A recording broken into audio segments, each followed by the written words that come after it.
இவருக்கும் வணக்கம். கும்பராசினியர்களுக்கு நிகழ இருக்கும் டிசம்பர் மாதம் 5ஆம் தேதி சுக்கிர பகவான் தனுசு ராசியிலிருந்து சனி பகவானுடைய வீடான மகர ராசிக்கு பயிற்சியாகிறாரு. இதன் காரணமாக கும்பராசினியர்களுக்கு தானாக நடக்க போகும் நல்லது என்ன, அலட்சியம் வேண்டாம், அவசியம் பாருங்கள். அப்படி கும்பராசினியர்களுக்கு இந்த சுக்கிர பகவானுடைய பயிற்சியின் காரணமாக என்ன மாதிரியான நன்மைகள் எல்லாம் ஏற்பட இருக்கு, கிரகநிலைகளின் ரீதியாக அமையிருக்கும் சாதகங்கள் என்ன, பாதகங்கள் என்ன, மேலும் என்ன மாதிரியான முன்னேற்றங்கள் எல்லாம் உங்களுடைய வாழ்வில் ஏற்பட இருக்குது, குறிப்பா இத்தருணங்கள்ல கிரகங்களுடைய சஞ்சார நிலைகள் என்ன என்று பார்க்கும்போது ரிஷபத்தில் குரு பகவான் வக்ரகதியிலும், கடகராசியில் செவ்வாய் நீச்சம் பெற்றும், கன்னியில் கேதுவும், விருச்சகத்தில் சூரியனும் புதனும், மகரத்தில் சுக்கிரனும், கும்பத்தில் சனி பகவானும், மீனத்தில் ராகுவும் சஞ்சரிக்கிறாங்க. இந்த கிரகங்களுடைய சஞ்சார நிலைகளின் காரணமாக கும்பராசினியர்களுடைய வாழ்வில் குடும்ப சூழ்நிலை ரீதியாக உத்தியோகம், தொழில், வியாபாரம், கலைத்துறை, அரசியல் துறை, மாணவ மாணவிகள், விவசாயத்துறையினர், பெண்மணிகள் என அனைவருக்குமே என்ன மாதிரியான நன்மைகள் எல்லாம் உங்களுடைய வாழ்வில் ஏற்பட இருக்கு என்பது குறித்தான முழுமையான பதிவு தான் இந்த வீடியோல நம்ம விரிவா பார்க்க போகிறோம். அந்த வகையில கும்பராசினியர்களை பொறுத்த வரைக்கும் சுக்கிரனுடைய இந்த பயிற்சியின் காரணம் குடும்ப சூழ்நிலை ரீதியாக மேலும் என்ன மாதிரியான நன்மைகள் எல்லாம் உங்களுடைய வாழ்வில் ஏற்பட இருக்கு என்று பார்க்கும்போது, உங்களுடைய ராசிக்கு விரயஸ்தானத்திற்கு வரும் சுக்கிரனால் விலையுயர்ந்த பொருட்களை விற்க வேண்டிய ஒரு நிலை இருக்குதுங்க. அதனால் அதிக கவனத்தோடு இருப்பது மிக மிக நல்லதுங்க. குறிப்பா தொழில் நஷ்டத்தை ஈடுகட்ட வாங்கிய சொத்துக்களை விற்க வேண்டி இருக்குங்க. பெண்வழி பிரச்சனைகளை சமாளிக்க வேண்டி இருக்கும். இடமாற்றம், ஊர் மாற்றம் எளிதில் கிடைத்தாலும் அவை திருப்தி தருவதாக அமையாதுங்க. பிள்ளைகளுடைய மேற்படிப்பு சம்பந்தமாக எடுத்த முயற்சியில் அனுகூலம் உண்டுங்க. பொருளாதாரத்தை பொறுத்தவரை ஒரு தொகை செலவழிந்த பின்னரே அடுத்த தொகை வந்து சேருங்க. இதனால் அடிக்கடி பண நெருக்கடிகள் ஏற்படுவதற்கான வாய்ப்புகள் இருக்கு. இது மாதிரியான நேரங்கள்ல வீண் விரய செலவுகளை தவிர்த்து கொள்வது மிக மிக நல்லது என்பதை கிரகநிலைகள் மீண்டும் மீண்டும் அறிவுறுத்துதுங்க. அது மட்டும் இல்லாம இக்காலகட்ட கிரகநிலைகளை ஆராய்ந்து பார்க்கும்போது செவ்வாய், சூரியன், சுக்கிரன் ஓரளவிற்கு உங்களுக்கு நலம் தருவாங்க. சுக்கிரன் லாபஸ்தானத்தில் இருக்கிறார். அதே போல் 6ல்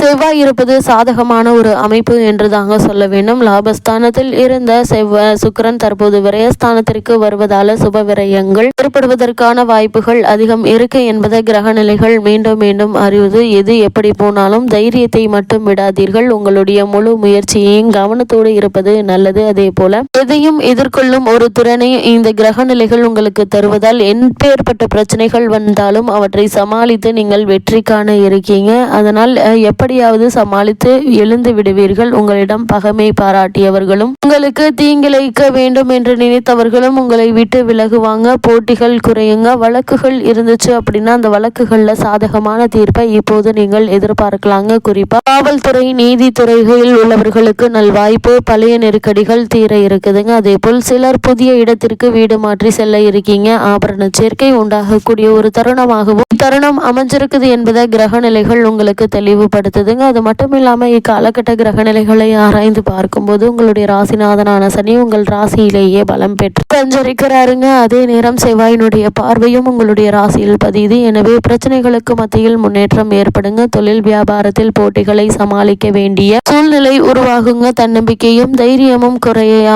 குறையலாங்க. உடன்பிறப்புகள் வழியில் செலவு சற்று அதிகமாக தாங்க இருக்கும். எதிர்காலத்தை பற்றிய பயம் அகல இறை வழிபாடே கை கொடுக்கும் என்பதை கிரகங்களுடைய சஞ்சார நிலைகள் மீண்டும் மீண்டும் உங்களுக்கு அறிவுறுத்துது. இது மாதிரியான நேரங்களில் நீங்கள் பொறுமையாகவும் நிதானமாகவும் கவனத்தோடும் இருப்பது மிக மிக அவசியம் என்பதை கிரகநிலைகள் மீண்டும் மீண்டும் உங்களுக்கு அறிவுறுத்துதுங்க. அதே போல கும்பராசினியர்களை பொறுத்த வரைக்கும் தற்போது குரு பகவான் வக்ரம் பெற்று சஞ்சரிக்கிறார். அதாவது ரிஷப ராசியில் உள்ள குரு பகவான் இக்காலகட்டம் முழுவதுமே வக்ரம் பெற்று சஞ்சரிக்கிறார். உங்களுடைய ராசி 2, 11 ஆகிய இடங்களுக்கு அதிபதியானவர் குரு. அவர் வக்ரம் பெறுவது அவ்வளவு நல்லதல்லங்க. கொடுக்கல் வாங்கலில் பிரச்சனைகள் உருவாகலாங்க. கொடுத்த தொகையை வாங்க முடியவில்லையே, வாங்கிய தொகையை கொடுக்க முடியவில்லையே என்ற கவலை அதிகரிக்கக்கூடிய ஒரு தருணமா அமைஞ்சிருக்குது. பண பற்றாக்குறை அதிகரிக்குங்க. அருளாளர்களுடைய ஆசை, அனுபவஸ்தர்களுடைய அறிவுரையும் உங்களுக்கு கை கொடுக்கக்கூடிய ஒரு நேரமா தான் இக்காலகட்டம் அமைஞ்சிருக்குதுங்க. அது மட்டும் இல்லாம நீங்கள் என்னதான் முயற்சி செய்தாலும் ஒரு சில தடங்கல்கள், தாமதங்கள் இருக்கதாங்க செய்யும். ஏனால் உங்களுடைய ஜென்ம ராசியில் சனி பகவான் சஞ்சரிக்கிறார். அவள் உங்களுடைய ராசிநாதன் என்றாலும் கூட அதற்கான ஒரு சில தடங்கல்கள் இருக்க இருக்கதாங்க செய்யும். அவற்றை சமாளித்து முன்னேற்ற பாதையில் செல்வதற்கான முயற்சிகளை மேற்கொண்டு வரும் கும்பராசினருக்கு ஒரு சில முன்னேற்றங்கள் ஏற்படுவதற்கான வாய்ப்புகள் இருக்கு. அதே போல் இத்தருணங்கள் சனி பகவானை செவ்வாய் பார்க்கிறாருங்க. அதாவது கடகத்தில் உள்ள செவ்வாய் இத்தருணம் முழுவதுமே கும்பத்தில் உள்ள சனியை பார்க்கிறார். உங்களுடைய ராசியில் உள்ள சனியை பகை கிரகமாக செவ்வாய் பார்க்கும் போது மகிழ்ச்சி குறையுங்க, மனக்கவலை அதிகரிக்குங்க, உடன்பிறப்புகள் வழியில் பிரச்சனைகள் மீண்டும் தலை தூக்கும். உதவி செய்வதாக சொன்னவர் கடைசி நேரத்தில் கையை விரிக்கலாங்க. தொழிலில் பங்குதாரர்கள் விலகுவதாக சொல்லி அச்சுறுத்துவாங்க. நரம்பு எலும்பு சம்பந்தப்பட்ட நோய்கள் கவலை அதிகரிக்குங்க. இது போன்ற நேரங்களில் தசாபுக்திக்கு ஏற்ற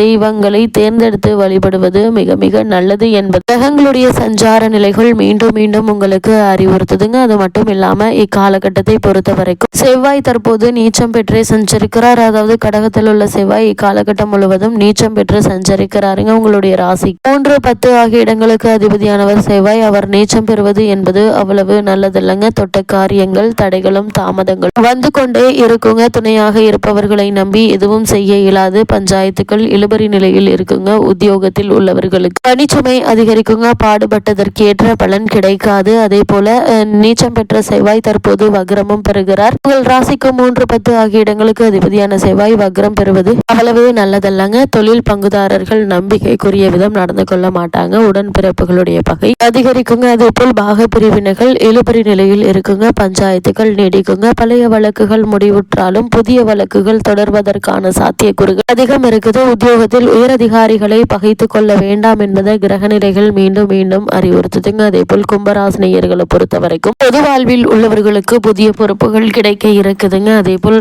உங்களுக்கு மறுக்கப்பட்ட செல்வாக்கு சொல்வாக்கு அனைத்துமே மீண்டும் கிடைக்க இருக்குதுங்க. வியாபாரம் மற்றும் தொழில் செய்பவர்கள் வாடிக்கையாளர்களை அனுசரித்து நடந்து கொள்வது நல்லது. கலைஞர்களுக்கு புதிய முயற்சிகள்ல வெற்றி கிடைக்குங்க. மாணவ மாணவியர்கள் பெற்றோர்களுடைய ஆசிரியர்கள் ஆலோசனைப்படி நடப்பது நல்லதுங்க. பெண்மணிகளுக்கு எதையும் திட்டமிட்டு செய்ய இயலாது. குடும்ப சுமை சற்று அதிகமாக தாங்க இருக்கும் என்பதை கிரகநிலைகள் மீண்டும் மீண்டும் அறிவுறுத்தது. மேலும் என்ன மாதிரியான விஷயங்கள்ல நீங்கள் அதிக கவனத்தோடு இருக்க வேண்டும் என்று பார்க்கும்போது செவ்வாய் நீச்ச நிலையில் இருப்பதால் காரியங்களை மிக துல்லியமாக திட்டமிட வேண்டுங்க. யாரையும் நம்பி ஒரு செயலை ஒப்படைக்க வேண்டாம். பணிச்சுமை அதிகரிக்கும். பிறரால் ஏமாறும் வாய்ப்பு உண்டு என்பதால் ஒவ்வொரு விஷயத்திலும் கவனமாக கையாளுங்க. குறிப்பா வெளிநாடு சென்று பணியாற்ற வேண்டும் என்ற முயற்சியை மேற்கொண்டு வரும் கும்பராசினியர்கள் இடைத்தரகர்களை நம்பி பணம் கொடுக்க வேண்டாங்க. அதே போல வெளிநாடு சென்று விசேஷ உயர்கல்வி பெற வேண்டும் என்ற விருப்பமுள்ள மாணவ மாணவிகளும் இடைத்தரகர்களை நம்ப வேண்டாம் என்பதை தெரிவுபடுத்துதுங்க. திருமண சம்பந்தமான முயற்சிகளை மேற்கொண்டு வரும் கும்பராசினியர்கள் வரனை பற்றி தீர விசாரித்து ஆராய்ந்து அதற்கு பிறகு வரனை நிச்சயிப்பது மிக மிக நல்லது என்பதை கிரக நிலைகள் மீண்டும் மீண்டும் அறிவுறுத்துதுங்க. அதே போல முதலீடு சம்பந்தமான விஷயங்கள்லையும் அதிக கவனம் தேவைங்க. இக்காலகட்டத்தை பொறுத்த வரைக்கும் கும்பராசினியர்களுக்கு கிரக நிலைகளின் ரீதியாக கூறப்படும் பரிகாரம் என்ன என்று பார்க்கும்போது வெள்ளிக்கிழமை பசுவுக்கு கீரை வழங்குங்க. அது மட்டும் இல்லாமல் சனிக்கிழமை பெருமாள் ஆலயத்திற்கு சென்று துளசி மாலை சாற்றி வழிபடுங்க. எண்ணற்ற நன்மைகள் உங்களுடைய வாழ்வில் ஏற்படும்.